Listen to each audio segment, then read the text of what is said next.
Ada sesuatu yang bisa kita identifikasi, kita potret, ada yang tidak bisa. Nah, tasawuf atau sufisme atau apa perjalanan spiritual, perkembangan kedewasaan spiritual itu sesuatu yang tidak bisa diobjektivisasikan, tidak bisa dipotret, tidak bisa diklaim.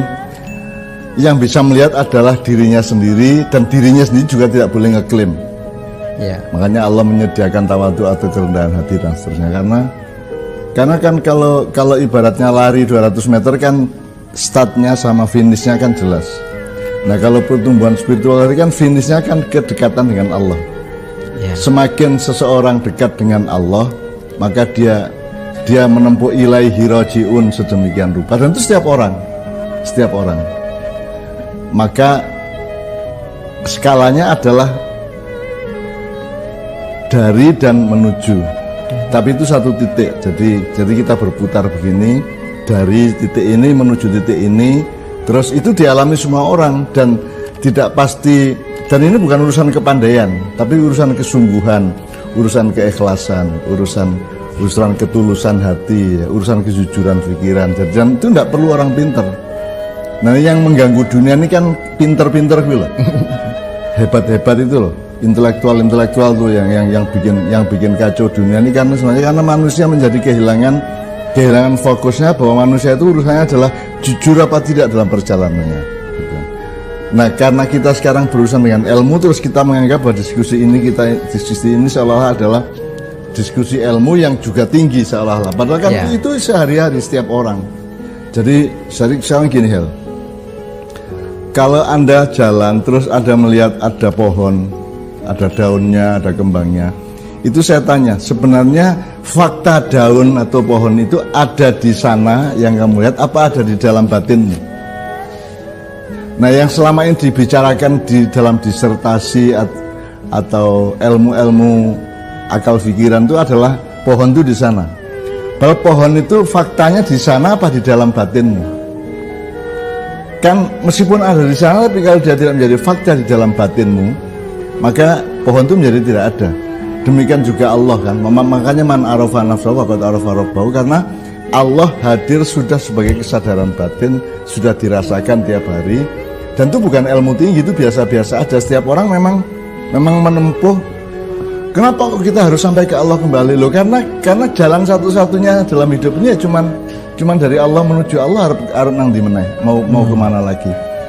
Kalau manusia itu ingin aman, ingin tenang, ingin sejahtera, ingin selamat di dalam seluruh perjalanan ini, dan tiba sampai tempatnya dalam keadaan aman, tentram, selamat, sejahtera, ya itu satu-satunya jalan, ilaihi rajiun itu kan begitu. Nah, ilaihi rajiun itu kan nggak bisa dipotret, nggak bisa direportase, nggak bisa diupload. Itu sebenarnya kan rahasia setiap orang.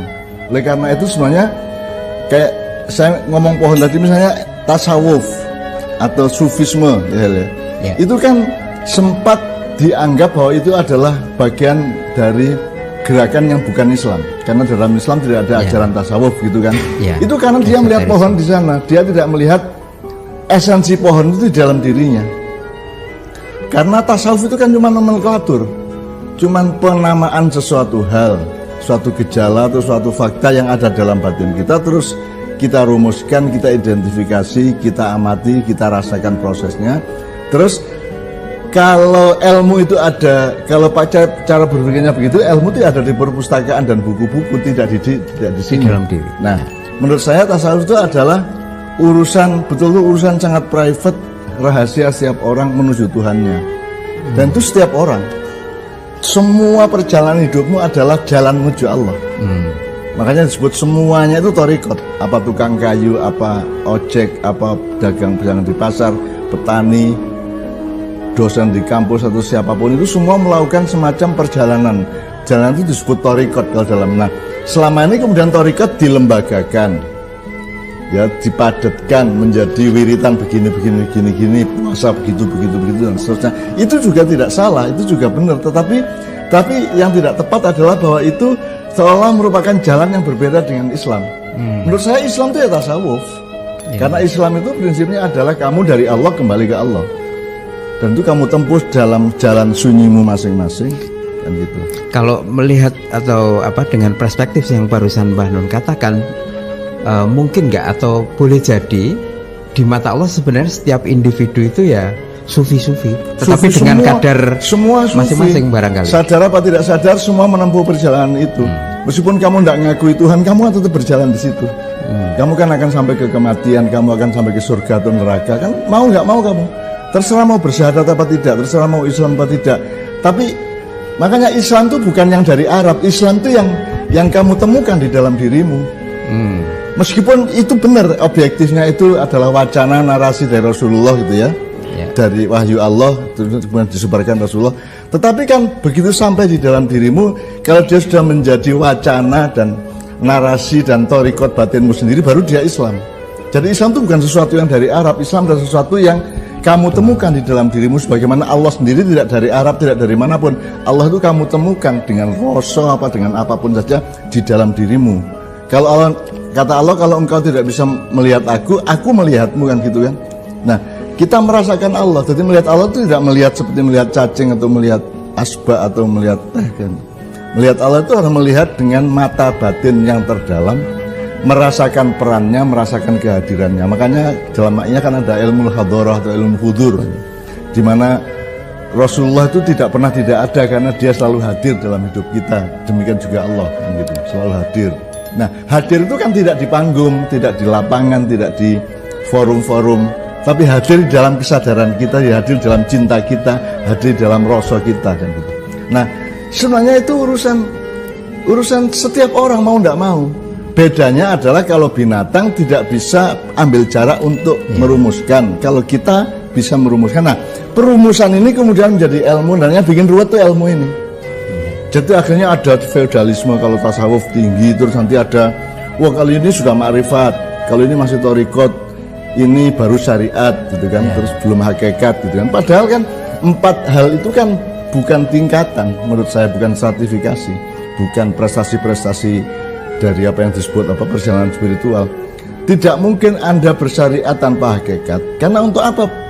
Kenapa kamu bersyariat? Wong tidak ada hakikatnya. Kan hakikatnya itu keberangkatannya. Gitu kan. Hakikinya kamu sholat itu begini, hakikinya kamu gendong anak itu begini, hakikinya kamu menolong masyarakat itu begini ya. Nah, itu adalah torikot. Itu semua itu torikot ya. Terus nanti ada pencapaian-pencapaian. Kamu menjadi bahagia karena nolong orang, kamu menjadi senang melihat anak-anak kecil bermain-main. Itu semua kan makrifat-makrifat kecil. Jadi itu bukan tingkatan. Selama ini kan memang ada stigma umum bahwa kalau ini masih syariat, ini sudah ke hakikat, ini sudah torikot, ini sudah mencapai makrifat. Dan sufi itu terkenal seolah mereka adalah manusia-manusia makrifat. Sebenarnya setiap orang makrifat. Setiap bayi itu begitu lahir dia makrifat. Makanya dia nangis gitu kan. Kemudian pelan-pelan dia mengenal, oh itu ibunya, oh itu bapaknya, oh itu saudaranya. Lama-lama dia kenal, itu makrifat yang terus-menerus dia temukan. Makrifat itu adalah pengetahuan batin yang akurat, yang esensial. Apakah karena itu dulu Mbah Nun pernah ditanya salah seorang jamaah atau teman tentang pengenalan diri sendiri atau mengenal jati diri, dan waktu itu Mbah Nun menyampaikan kepada si penanya itu bahwa dirimu itu kamu temukan atau tidak itu tidak karena kamu secara kognitif menyadari atau tidak menyadari, karena sesungguhnya kamu sepanjang melakukan kebaikan terus itu membentuk dirimu. Nah, ini penjelasannya seperti apa, Mbak? Selama ini kan kalau orang bilang mencari diriku sendiri gitu ya, itu kemudian dia selalu terjebak pada perumusan-perumusan kognitif, ilmiah, akademis, rasional. Kan begitu, padahal diri itu sebenarnya lebih mendalam dan lebih software daripada itu. Makanya tidak, kecuali diri budaya ya. Kalau diri budaya itu, oh itu pemain drama, oh itu tukang ojek, itu masalah simpel. Ya, oh itu presiden toh, oh jebul presiden, gitu. Oh kayak wali kota, toh. Itu simpel kalau itu. Tapi kalau diri sendiri itu artinya adalah dirimu berbeda dengan diri lain, adalah bahwa kamu itu satu paket yang berbeda dengan orang yang lain, dan paket itu berasal dari Allah. Makanya kamu amati gejala-gejala hidupmu tiap hari, dialektikamu dengan Allah. Kalau kamu gini Allah gimana, kalau kamu begitu Allah gimana. Itu kita amati tiap hari, sehingga dalam mencari rezeki, dalam mencari istri, di dalam menjalankan apa saja, menempuh karier atau apapun saja, itu kita mewaspadai setiap yang pernah kita alami dengan Allah. Dalam kehidupan sehari-hari, kalau saya ingin mengelaborasi lebih lanjut, berarti kan setiap diri, setiap individu, setiap kita itu sebenarnya berada dalam medan kesufian masing-masing tatkala kita menghadapi persoalan-persoalan atau apapun sehari-hari. Nah, bagaimana supaya kita dalam medan itu tidak terlalu salah atau meleset gitu Mbak di dalam menapaki perjalanan. Kan ada tahap metodologisnya untuk supaya beres dan kompatibel dengan kemauan Allah kan. Jadi hidup itu kan Allah berkehendak, terus kehendaknya itu diperintahkan terus menjadi fayakun gitu, fayakun maka terjadilah gitu, terus terjadilah kita juga.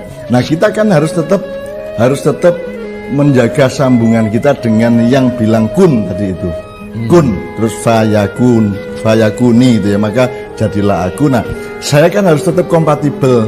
Ibarat motor kan saya harus mentempatkan onderdil saya, murnya berapa, ukurannya gitu, bautnya gimana, belinya roda di mana, dan itu misalnya ibarat kendaraan gitu ya. Jadi kita kan tetap harus kompatibel sama Allah terus menerus. Nah itu kan hanya bisa diamati oleh masing-masing.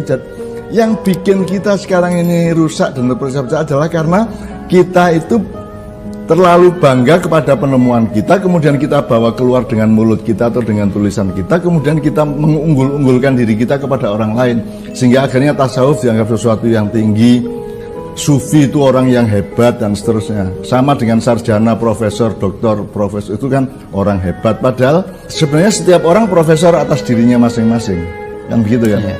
Setiap orang itu adalah dokter atas dirinya masing-masing, aras hidupnya masing-masing. Demikian juga setiap orang adalah pejalan sufi dari thariqat hidupnya masing-masing. Jadi sekali lagi diskusi kita ini kalau bisa mengajak teman-teman untuk melihat tasawuf sebagai sesuatu yang original di dalam batinmu. Jadi kita membersihkan semua pengenalan kita selama ini dengan membebaskan diri dari wacana-wacana yang ganggu. Yang ganggu itu misalnya stratifikasi ilmiah.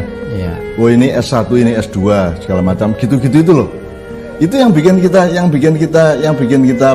bertengkar-tengkar itu karena satu ormas Islam merasa lebih hebat daripada ormas Islam yang lain. Kita kan di tengah satu gerakan, satu kelompok merasa dirinya lebih hebat dari kelompok yang lain, sampai ketika Rasulullah entah sahih entah tidak, mutawatir apa tidak, ya Rasulullah mengatakan umatku akan terbelah menjadi 73 bagian. Kelompok 73 atau 72? 73 kelompok atau firqah, ya, semua firqah, masuk neraka kecuali kelompok. Yang satu masuk surga, yang satu diterima Allah, yang 73. Selama ini di Ma'iyah kan saya tanya, terus kamu termasuk yang mana? Kamu termasuk 72 yang ditolak Allah, lamaran cintamu, apakah kamu termasuk yang satu? Rata-rata orang di bawah sadar mengatakan, terutama lembaga-lembaga muslim ya, apa ormas-ormas, apa gerakan-gerakan Islam itu merasa bahwa yang sana itu salah. Syiah itu salah, HTI itu salah, FPI itu salah kan gitu. Muhammadiyah itu salah, yang benar saya dan kelompok saya. Kalau jawaban maknya kan enggak. Mungkin saya masih menjadi bagian dari yang 72. Tapi saya berjuang supaya saya menjadi bagian dari yang satu yang diterima Allah. Gitu aja kan. Itu lebih dinamis kan daripada saya ngeklaim kamu diterima Allah, saya tidak, atau sebaliknya kan gitu. Ya. Saya sangat senang dan tertarik ketika tadi Mbah Nun mengantarkan kepada kita bahwa sebenarnya nanti setiap orang itu ya akan menjadi sufi pada dirinya, tapi bukan karena ditentukan oleh pengetahuan tentang kesufian, tapi ditentukan oleh di hadapan Allah sendiri dan oleh kita kan. Itu dewan jurinya bukan peneliti kampus, bukan calon sarjana, bukan calon dokter yang meneliti siapa yang lebih hebat. Nah, jadi selama ini semua konstelasi dari yang dikenal oleh dunia melalui kampus dan ilmu pengetahuan itu kan bias sebenarnya. Misalnya sekarang Rasulullah Muhammad menjadi manusia nomor satu terbesar di antara 100 manusia dalam sejarah. Itu kita senang Rasulullah menjadi nomor satu, tapi itu kan juga bias. Itu bias dalam arti Loh, itu kan penglihatan sejarah, penglihatan historistik, penglihatan dari misalnya efektivitas pengaruhnya, luasan apa jangkauannya dan seterusnya. Tapi itu kan, loh, kalau ngomong gitu iblis kan jangkauannya seluruh alam semesta. Ya. Kalau ngomong itu, jadi menurut saya, sudah kita jangan terlalu traumatik atau terlalu berpedoman kepada